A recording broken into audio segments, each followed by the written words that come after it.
Hello అండి అందరికీ welcome to Rama cooking and blogs. ఈరోజు అయితే మనము రాయలసీమ స్పెషల్ పితికి పప్పు కూర ఎలా చేయాలో చూసేద్దాము.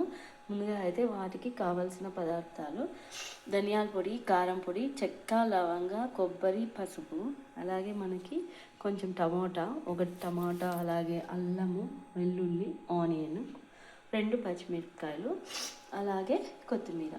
మనమైతే ముందుగా వీటిని కలిపి మిక్సీ అయితే చేసుకోవాలి.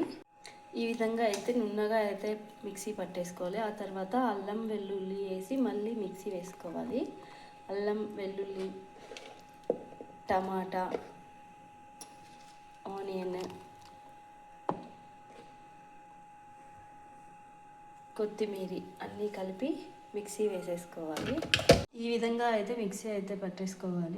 రెడీ చేసి పెట్టుకున్న మసాలాని ఇందులోకి వేసేసి కలిపేసి ఆలు ఇంకా పచ్చిమిర్చి అలాగే ఉప్పు వేసి వాటర్ వేసి కలిపేసుకోవాలి. ఆ తర్వాత మనము ఎన్ని వాటర్ కావాలో అన్ని వాటర్ వేసేసి కలిపేసుకోవాలి. అలాగే పల్లీల పౌడర్ కొంచెం వేసి యాడ్ చేసుకోవాలి. అలాగే పోపు పెట్టేసుకోవాలి.